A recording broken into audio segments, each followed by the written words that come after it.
Hello there, this is Paul Kazee, and this is another episode of Rated ICFS.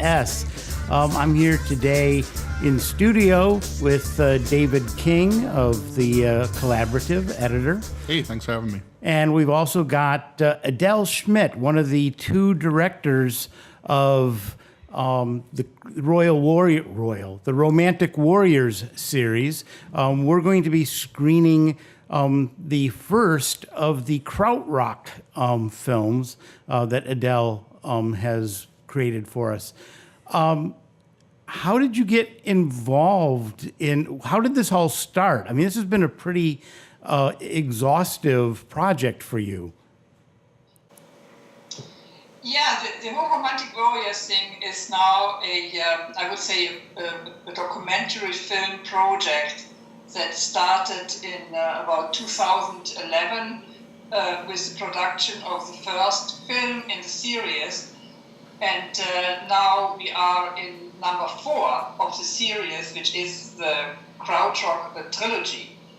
And it started, I think, a lot of things came together.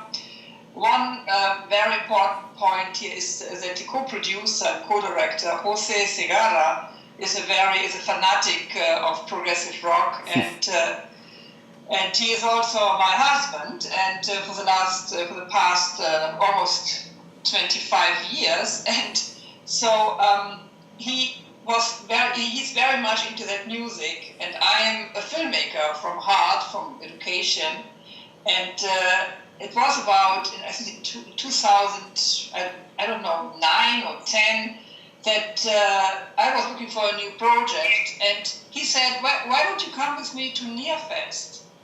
And I said, well, yeah, why not? So I went with him to Nearfest. Nearfest still existed back then, and I was totally impressed by that, about the whole setting, that huge audience, over 1,000 people there in that concert hall, listening to music that is not mainstream, but kind of an undercurrent of progressive rock. And I was sitting there, and I think that was a moment of epiphany. That I said, let's do a movie here. Let's do a film about the krautrock scene of the U.S. East Coast. And that's what we did. That was the first one. And from there, kind of... Krautrock, or you mean progressive rock? Sorry? You said Krautrock. Sorry. This was the beginning of the Romantic Warriors series. And the first one was about, Romantic Warriors 1 is about the progressive rock scene of the U.S. East Coast. And the second film came out after that. We then concentrated on the rock and opposition movement. So when you did the first film, you had already decided we're going to do more than one movie? You knew it was a series from the start, or it wasn't just a one-off?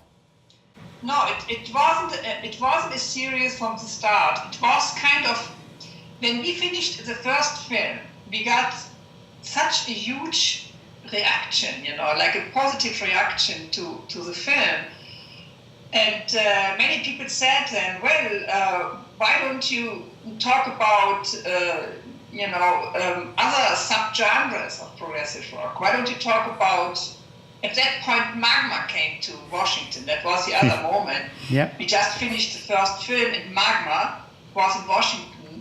And then somehow, we came up with the idea, let's do the next movie, let's do another film about the rock and opposition movement, what was started in London with Chris Cutler, the Rio movement, and Magma is part of that.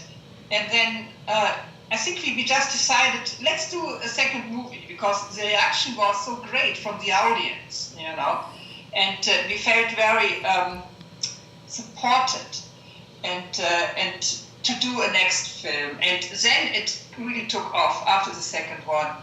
We didn't even decide that we do a third one. It was kind of decided for us, because the audience was there and was saying, okay, what's the next? What's the next? And then we merged into the Canterbury scene. That was the third film. And after that, I decided, okay, let's do Krautrock, because this is, I'm from Germany originally, and I said, let's go back to my roots and do the next subgenre of Krautrock. So one thing came to the other. It was not, we didn't have the idea from the very beginning to do a series. All right, yeah. I've seen all but the first one. I haven't seen the first Romantic Warriors, but I've seen the other three, and very impressed with all of them. And of course, so impressed with the Krautrock one that I immediately contacted you and said, we got to put this up on the screen and show it to people in the Schenectady, Albany area.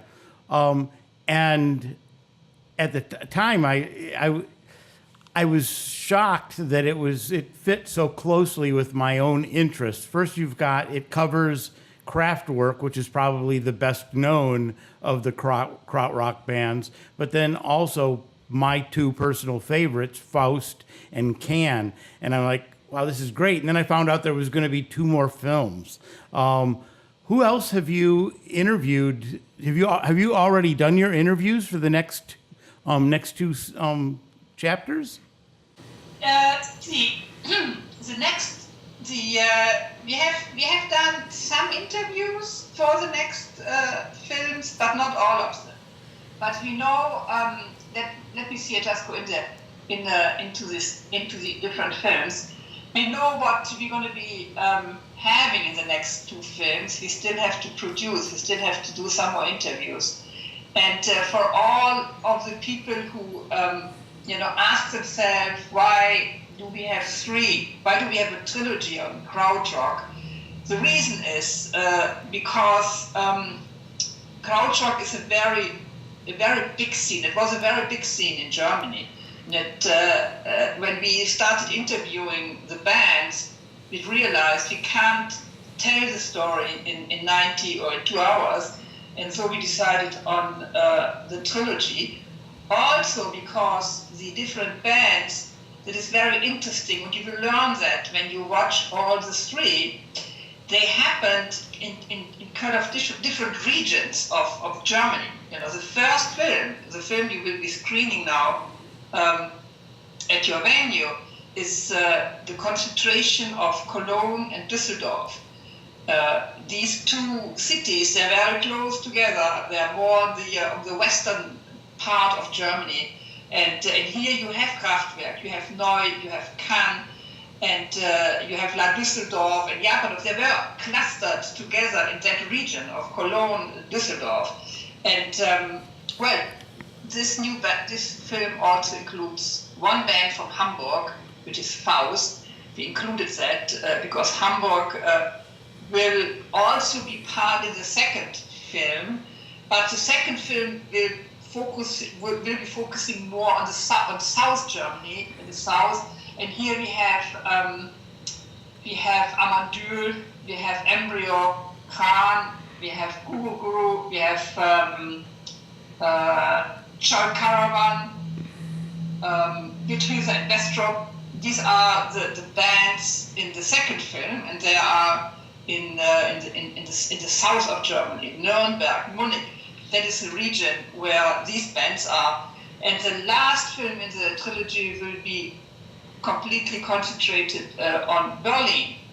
And there we have these fantastic bands like Tangerine Dream, Klaus Schulze, Günter Schickert, Agitation Free, Konrad Schnitzer, and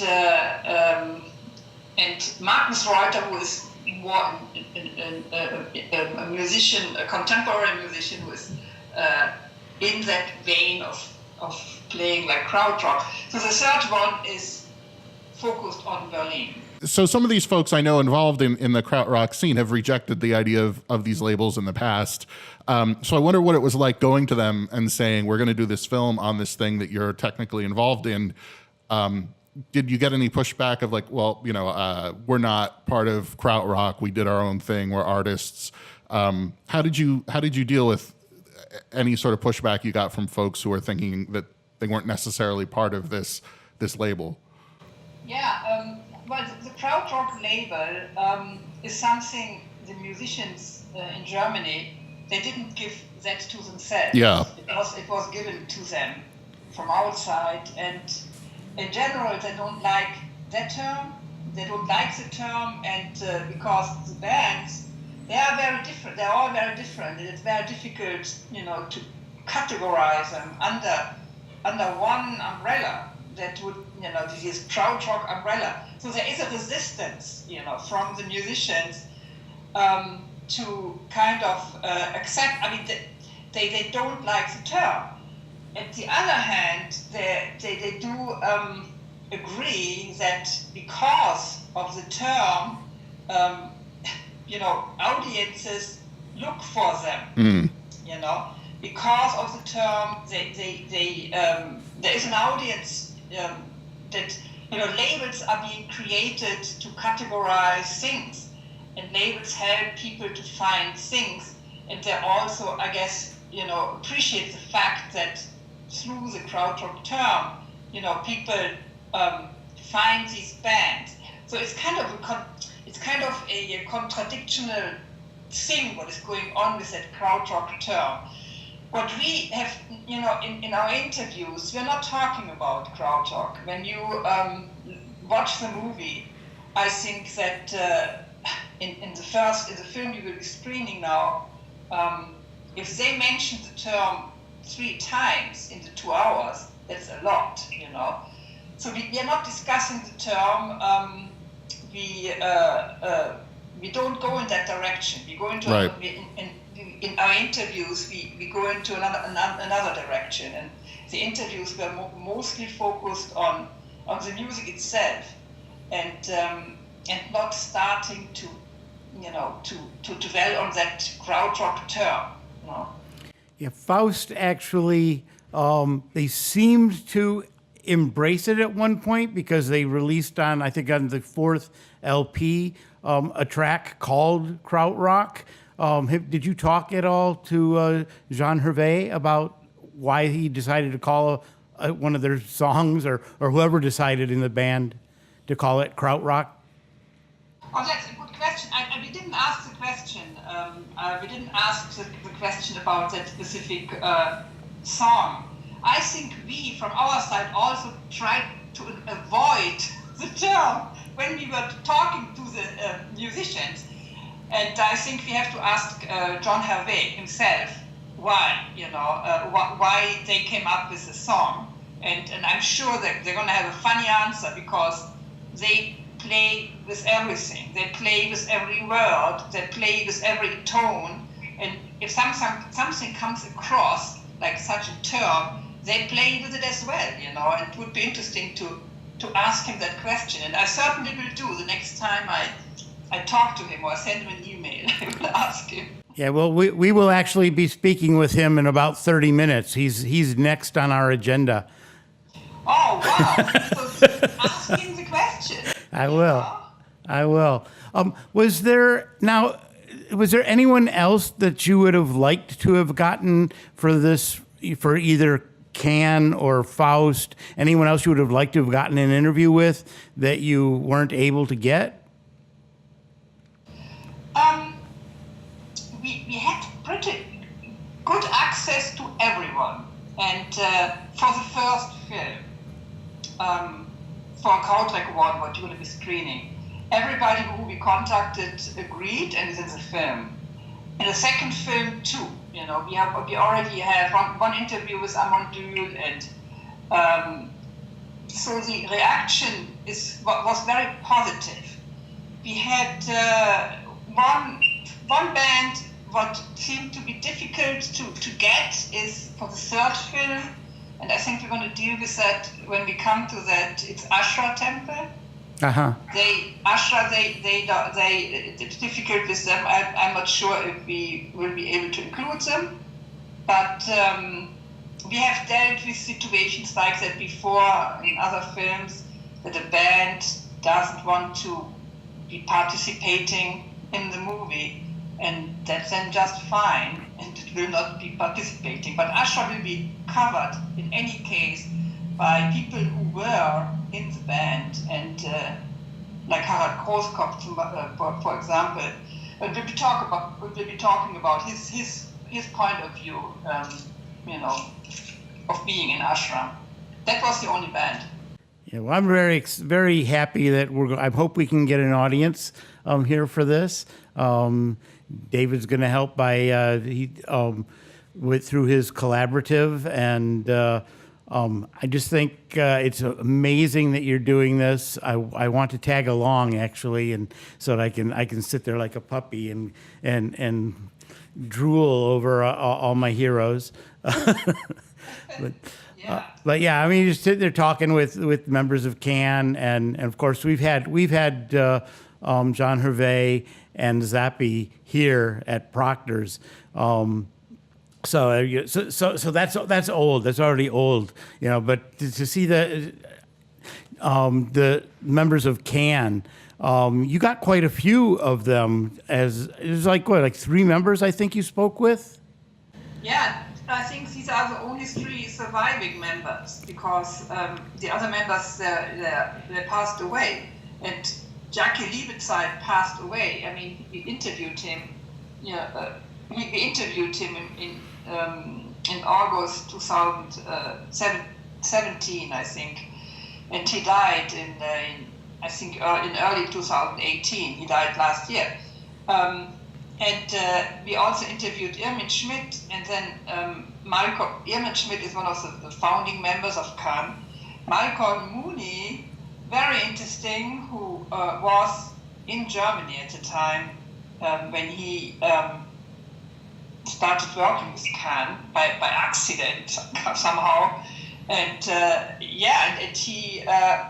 we discovered that we found out that he is still around, and he lives in Canada. So we met him in New York, and it was an interesting interview.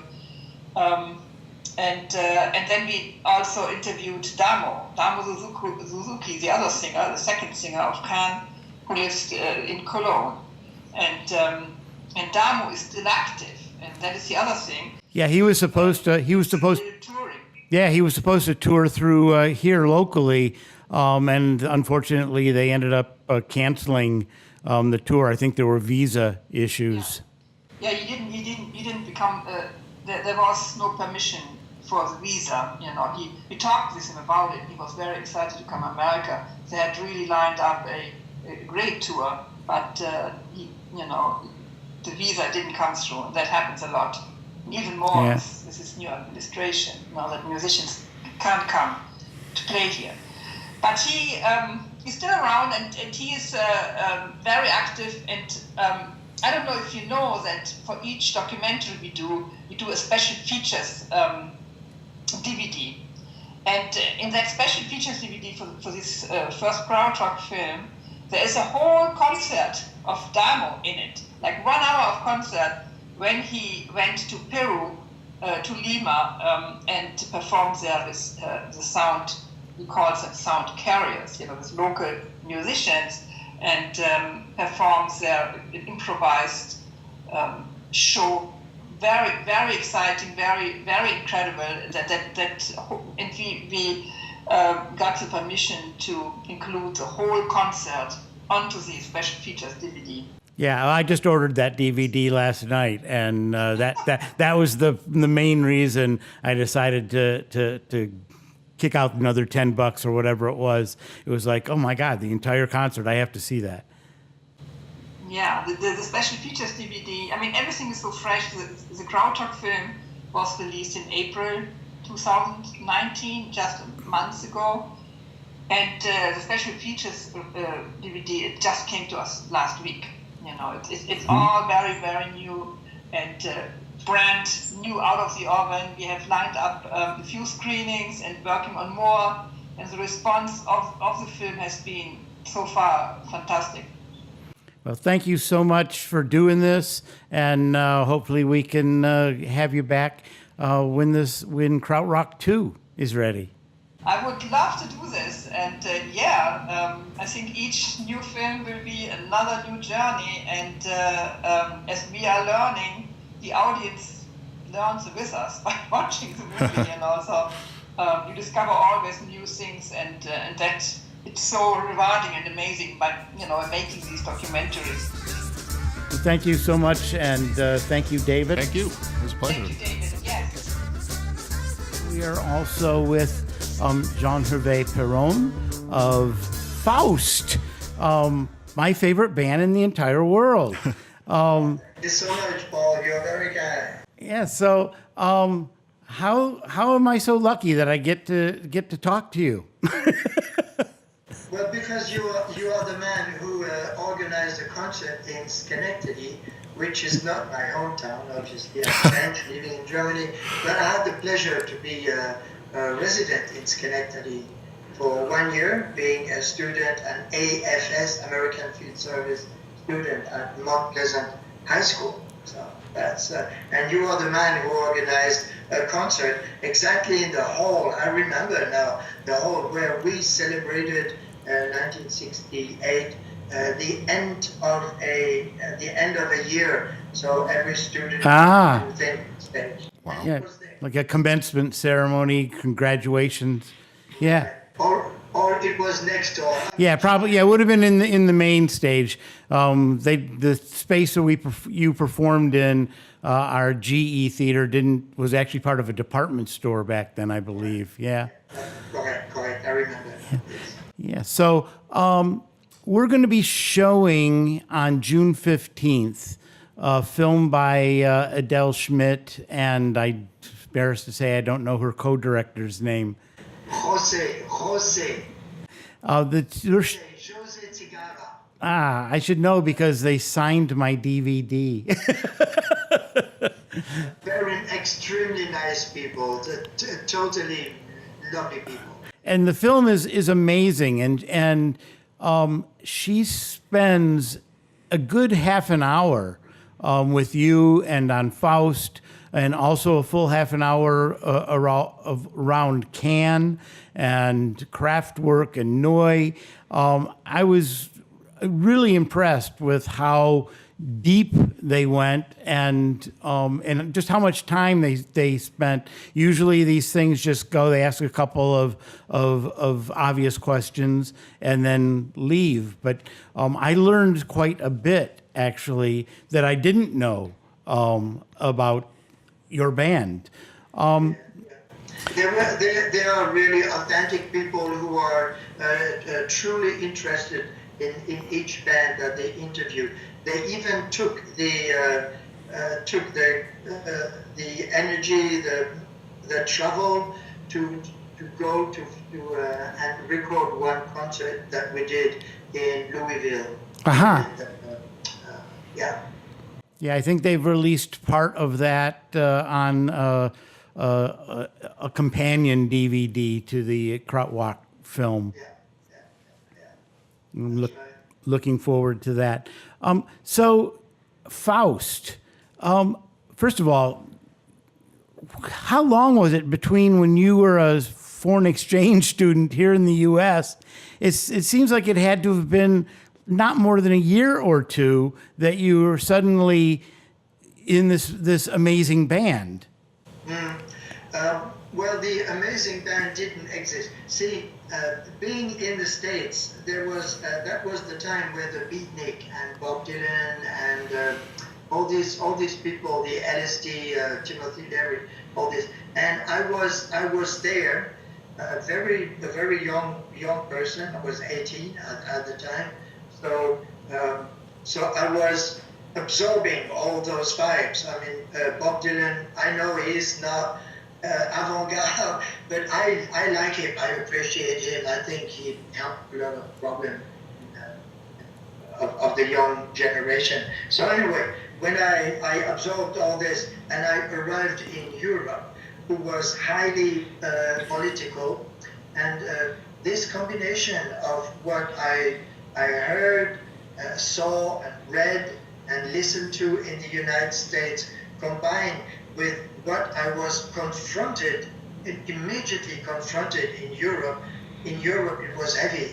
I came back in June '68, so just after May '68, and that was like a catalyst. I had to go away. I had to be on my own, and I preferred at the time to choose the beatnik solution, not the heavily political. I didn't want to be a Trotskyist or a Marxist or a young communist.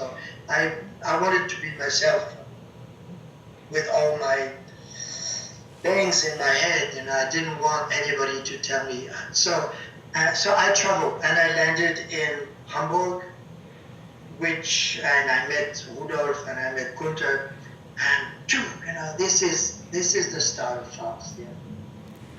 Right, so you met the two of them, and you performed as a trio prior to?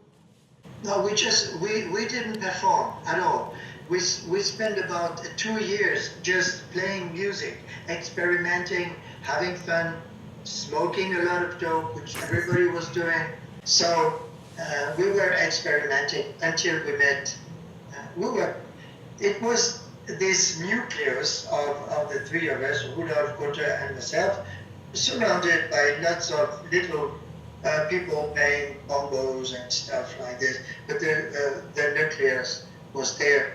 And then we met Uwe, and Uwe Nettelbeck, and Uwe said, "Oh, it's interesting what you're doing, but we need a drummer, and we need a keyboard, and this." So that's where we joined with this band that I've heard of, Sabi, Jochen, and Arnold.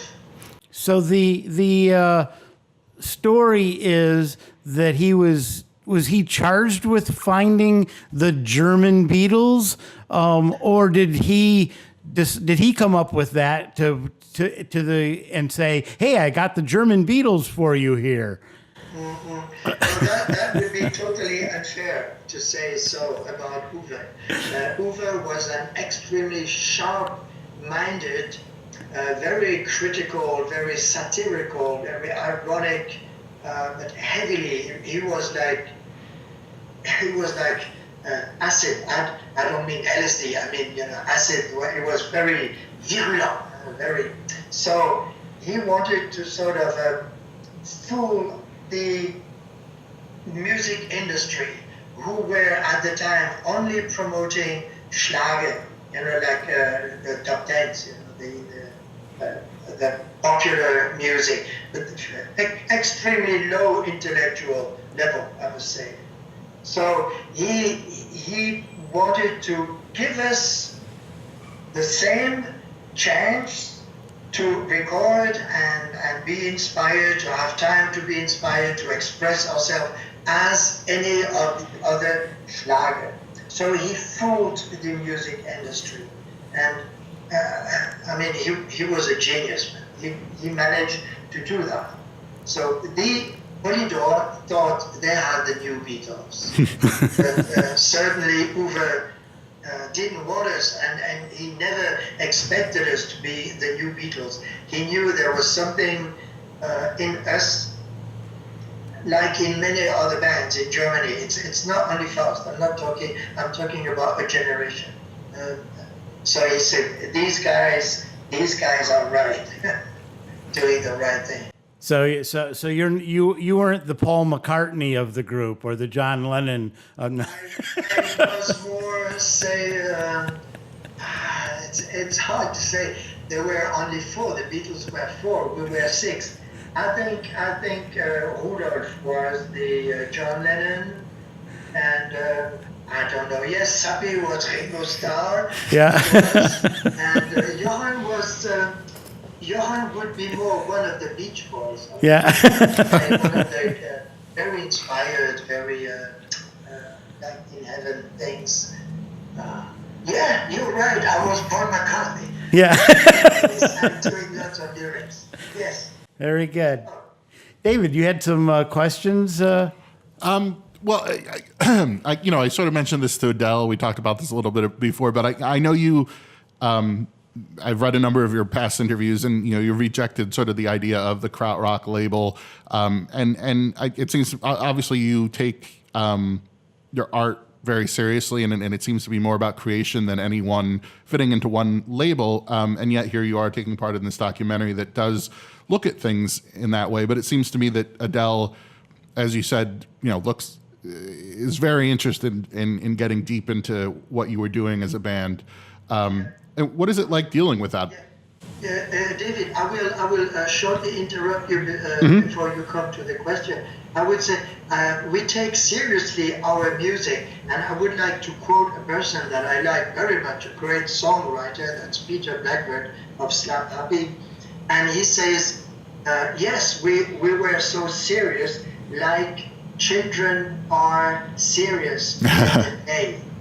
Right. So it's a kind of seriousness which is not serious, but yet serious. Well, I think it's something it's missing and much. It's something that's missing and much needed in a lot of art and a lot of music that is focused on commercialism. So it's something I appreciate, but I also imagine that you have to continually deal with this Krautrock label and misconceptions about how the band was formed or what the band meant and what it was trying to achieve. So I've seen I believe I've seen some of the frustration in your interviews. So it just struck me that that you were actually you were able to take this opportunity with a documentary to have more of a thorough airing of some of these things and to express yourself. Yes. Yeah, I'm not sure if I hear a question. Well, the question. Yeah. On what you're saying, though, yes, I was fed up at times. I was fed up with this label, Krautrock. Yeah. But I've learned how to live with it. It went through changes. This Krautrock word. At first, it was tongue in cheek. Krautrock. German crowds playing rock and roll, sort of, they come to it. But then it got accepted, and then even then it got very, it became a real genre, it became an accepted intellectual direction. And then it's been abused also. Everybody with so many people seems to ride on this Krautrock. So I don't mind anymore. I don't mind at all about the word Krautrock. I think it's a good word to have like an umbrella. Krautrock is an umbrella with lots of groups, lots of way of expressing themselves. But it's Krautrock. So I'm okay with the term. Are you paying much attention to? Do you pay much attention to current modern popular music? Okay. Yes.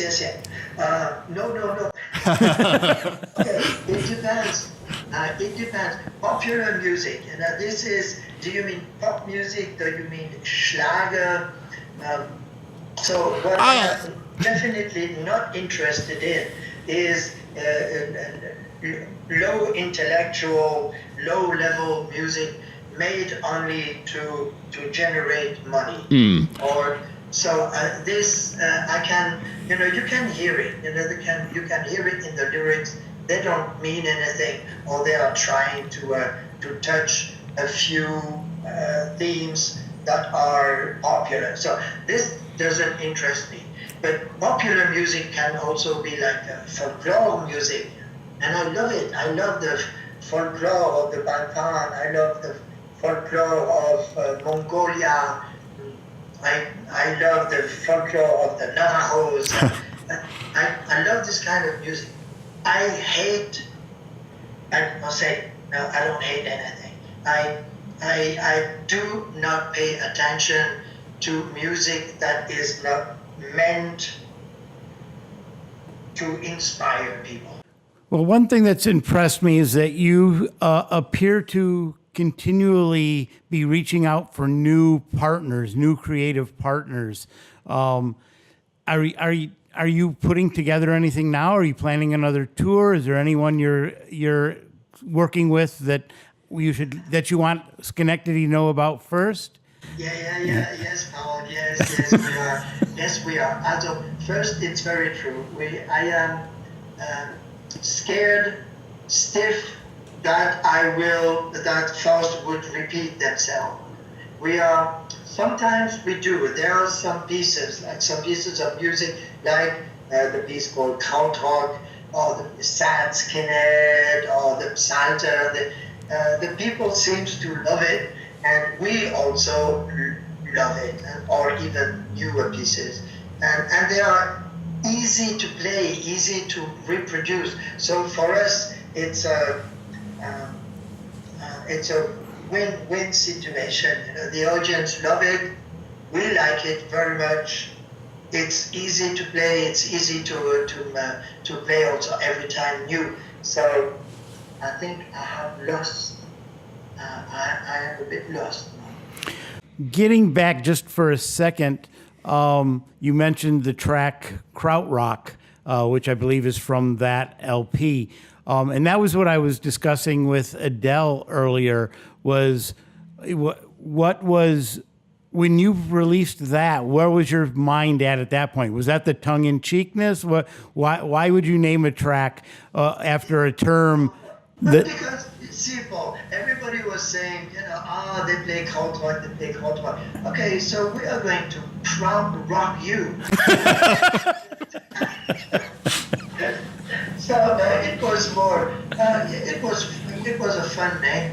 It was not being we play Krautrock. No, it was okay. Yeah, we're going to rock you. Yeah, I was confused by that when the LP came out. I'm like, what? Why? Huh? It's supposed to be. We were trying to show humor, that we have humor. Yes. Well, you've always shown humor.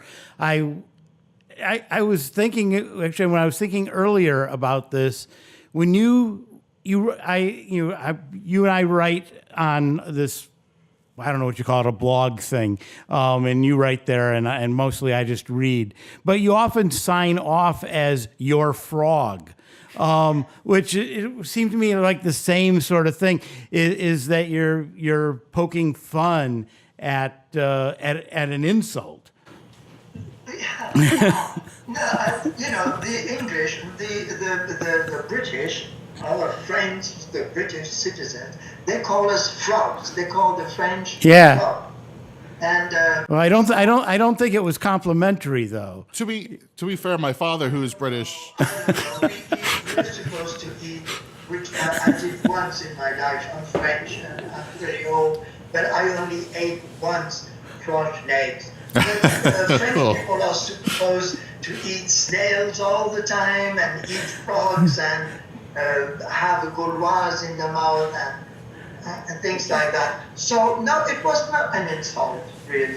Kraut is more an insult because it was in the wartime. But frog is more a friendly thing. Ah, okay. my father, who is a British tour bus driver and truck driver, and who came over here as an illegal alien, his CB call sign was the Limey. So he embraced that too. I think there's when you deal with Americans, you've got to be ready to stereotype yourself. But yeah, gotcha. Yeah. Paul and David, and thank you so much for your interest in my person and in the Faust music, in Krautrock in general. And thanks Adele, if you hear this, and thanks Jose for putting this on. I wish you a lot of success at the Proctor's screening. Thank you very much. Great talking to you. All right, bye-bye. Goodbye.